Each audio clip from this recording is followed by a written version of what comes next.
كله waxaan maleynaya aniga war badan baa la iga soo hayay dal iyo dibad dadka jooga laakiin warkayga hore u horeeyay rooblan hore u sheegay Axmed Madowna hore u sheegay maanta waxaan rabaa inaan magac u bixiyo ninka gudoomiyaha guddiga doorashada la yiraahdo horta ninkaas waxa la yiraahdaa weyl furatay siciisuna waa dani weey asaguna waa weyl furatay weey horta dhibaato kale ma jirto nimanka maxay ku heshiiyeen marka waxa rooble iyo weyl furatay iyo maxaa dhigi jiray dani iyo Axmed Madow ka dhaxeeya maxay tahay in la isweydiiyo horta muhiim ah 16 kursi arintu waa ka weyn tahay waxa weeye rooble iyo Axmed Madow iyo dani Kenya iyo Imaaraadka lacag ka soo qaateen laakiin ujeedkoodu maxay tahay ujeedkoodu waxa weeye dani wayo maamulkan hadda Ilaahay u soo ifbixiyay galmudug oo uu hogaamiyaha ka yahay madaxweyne qorqor iyo rawaasi uu ku burburiyo waad ogtiin inuu ururka Ahlusunna oo abaabulay inuu dhibaato badan ku sameeyay inuu tikniiko u gaday inuu meelo badan maxaa dhigi jiray ka hajuumay laakiin waa uu loo sami waayeen uuna leecin waayay uuna qaban waayay taa horta waa midda maxaa dhigi jiray interest-ka uu dani leeyahay oo ilaa haatan doorashada u qasayo meel walba u socdo haddana kolba meel uu wareegay hadda madaxweynaha rabaa uu leeyahay cid dooranaysa ma lahan laakiin muxuu rabaa inuu gorgorto kula galo ninka hadhow madaxweynaha noqon doono mustaqbalka qorqor ee kaxay maamulkiisa iga burbur inuu yiraahdo horta taas waa mid oo qaba ninka la yiraahdo dani Axmed Madow muxuu qaba Axmed Madow gadaal laf dhoongasho ku noqotay hadda koor waxa la yiraahdaa laba waxaan mar la jira laba qabiilo kamid ah qabiilada deegaanka Hareeluq degan yaa waxa ku direen meel war ah wartii markay ku direen ba gartoodii waa la bixin waayay maalinka dambe waxay dhahay nimayo labadanada ka gardaran hal isu imaado geedka sabeel salkiisa la soo hoosiisa la soo fariisto waxaan quraan akhrisanaynaa toddoba bari waan quraankaan akhrinayna ama 10 bari waan akhrinayna 10 kaas bari quraankaas aan akhrino wixii ka soo baxo yaa ku caana qaybsanaa qolada gardarna meesha ku hareysa labada qabiil kamid ah marka waxa loo dhiibay ayada yasaluun leeyahay yasaluun akhriyaa markii soo horinayaan yasaluun ku soo qatimo kii akhriyo waa dhinta maalinka dambe soo istaagan baan oranaha gardar yasaluun oo ku baabaanay ilmaagaalo banaanka naga mareeday hadda gado waa lagu rafaadiyay garbaarey doorashada Axmedow ma arkaysid doorasho hadaad qabato waa qabanaynaa xildhibaano iyo maxal dhigi jiray inta waa leenahay deegaankii annaga degan mar rabna marka inaan annagu noqono sida aad u gashay Kismaayo iyo Doobley deegaanadii deganaa oo aad ogtiin Axmed Madow horta ma ahan reejubooyinkana ma ahan dhulkan Soomaaliyeedna ma ahan Itoobiya ka yimid hadaad fiirisaan Axmed Madow istaraatiijiyadiisa en ragga asaga ku xeeran oo wasiirada waa ragga kala yimid meeshan maxal dhigi jiray Itoobiya kala yimid haddana maxal dhigi jiray waxa kamid ah daraad aniga hadda marqaati ka ah seeraar hadda waa wasiir dadka marka deegaankii u dhashay oo deegaanka lahaa oo deegaanka maxal dhigi jiray mas'uuliyadooda iska lahayd wuu caburiyay annagu markuu wuxuu noo qabaa kuwaas oo adoonta uu ku caburiyay inaan la mid noo haystaa laakiin la mid ma noqoneen waxaan rabnaa maanta inaan cadayno doorashada garbaarey waan ku qabanaynaa Axmed Madowna doorasho oo wada fadhino rooblana doorasho oo wada fadhino rooble waad ogeedeen baydhabo wuxuu damcay inuu Colombo ka dhigo way noqon weyday hadda caalooqa Colombo ka dhigi rabaa Colombo soo taqaana Soomaa meesha daroogada lagu gado oo maxaa dhigi jiray wadankaas dawlad ma laha taa qorya la wada wataa burcad baa waa meeshaas oo ka rabaa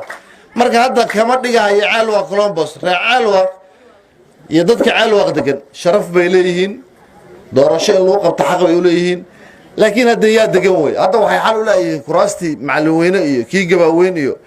warbaajuunta aan ka xayna dad xagee ka keenaaday ku hayaan ilaa gabaweyn meeshii ma degan oo lagama hayo macallimiinna ma degan dadkii aan keenna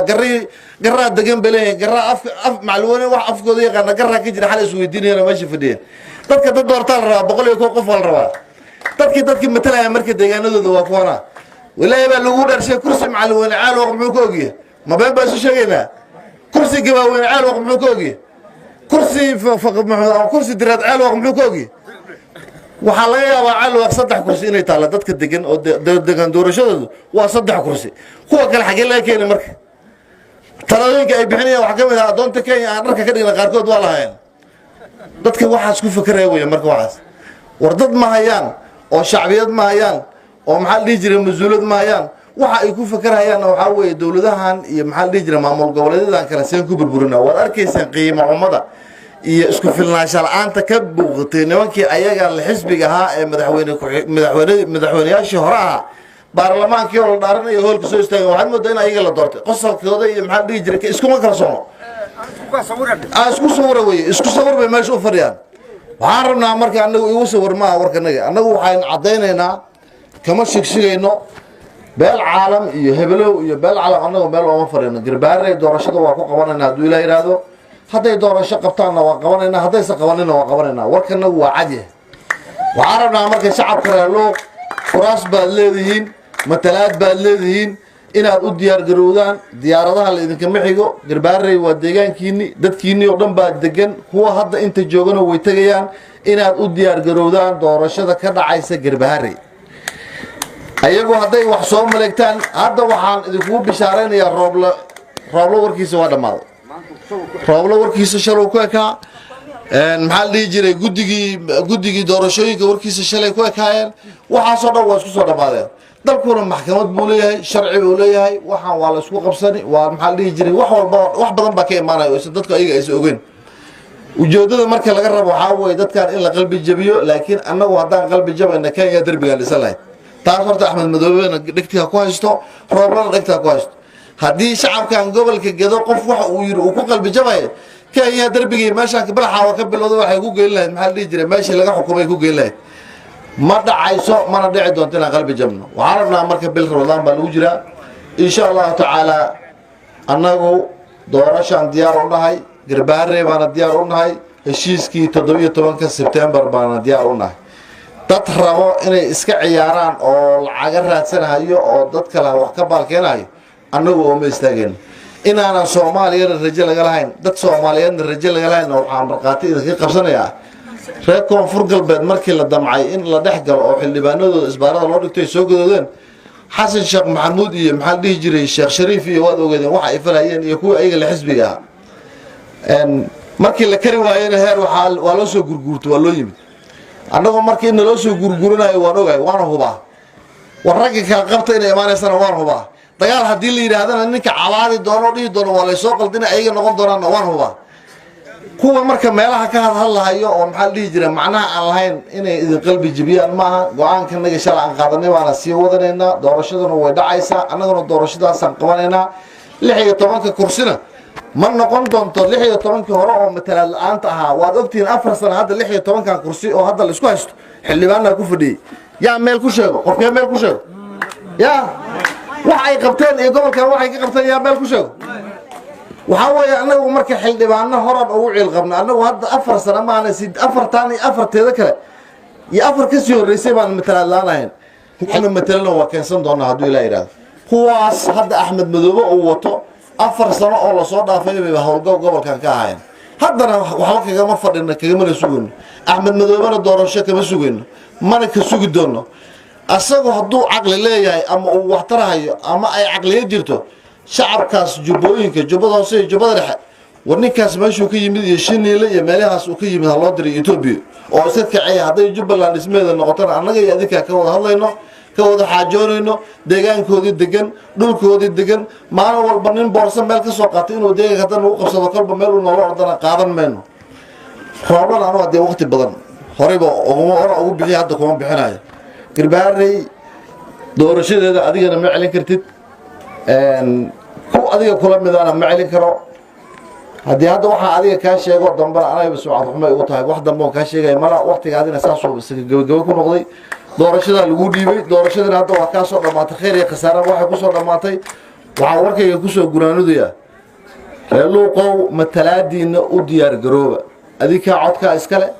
meeshan hadda markii la yiraahdo dadka fadhiyo dhamaan kuraasta luuq 6 kursi bay leedahay 6 kursi dadkoodii waa fadhiyaan degmada ugu kuraasta badan waa degmada luuq way 6 kursi bay matalaadeeda iyo xildhibaanadeeda ay leeyihiin 6 kursibo adika soo dooranayo haddii Soomaaliya waxay ku heshiisay laga baxay oo heshiiskii 17 September laga baxay maxaa diidayo inaad gudoomiyaha cusub ee baarlamaanka u tagtid garbaareyna aad maxal dhigi jiray isku dooratid oo heshiiskii hore 17 September baa gudoomiyaha cusub ee baarlamaanka u tagtid haddii la isqabsadana de maxkamad buu dalku dilayo dastuurka la isla aadaya roobla xagee dambe ka soo galaya marka mar roobla haduu dhaaf gudigaana waxa weeye xogaadooda qaatana waa iska tageen waxba markaa is wareerinina been yaa leedin sheegin kuraastaas haduu ilaa yiraahdo garbaarey bay taala waa la imaanayaa wafuuddu way soo bilaabanaysaa 40 iyo dhowr kursi baa lagu qabanayaa garbaare hadduu ilaa yidhaahdo oo xitaa kuwa jubbooyinka ay ka mid yihiin dee guddiga guddoomiyaha baarlamaankana waa loo wada sameeyay cid hadda laga xigay ninuu noqon doonana lama ogo ayaga hadda waxyaabaha ay ka walwalayaan waxaa weeye guddoomiyaha baarlamaanka soo bixi doona muxuu noqon doonaa ma ku keensanaa laakiin xildhibaanada ayagu ay hadda u haystaan inay leeyihiin ama ay u haystaan deegaanada ay dagaalka ugu socdaan sida Hirshabeelle iyo maxaa la dhihi jiray Koonfur Galbeed iyo maxaa la dhihi jiray Galmudug xildhibaanada ka soo baxay waa idin lacaqli waa idin la fakir sida aad u rabtaan inaad madaxdii xildhibaanada soo saartay aad u dabar jartaan oo madaxweyne oo adinka idin sabood gareey aad u raadsanaysaan iyo ayaguna ugu fakarayaan inay rag ayaga steamkooda oo madaxweynaha oo la shaqeeyo oo maamulkooda iyo dawladooda la shaqeeyo u raadsanayaan aad baa u mahadsantiin aad baan u mahadsantiin ilaahayna caafimaad iyo nabadgelyo ha idin siiyo. Assalaamu calaykum waraxmatullaahi tacaala.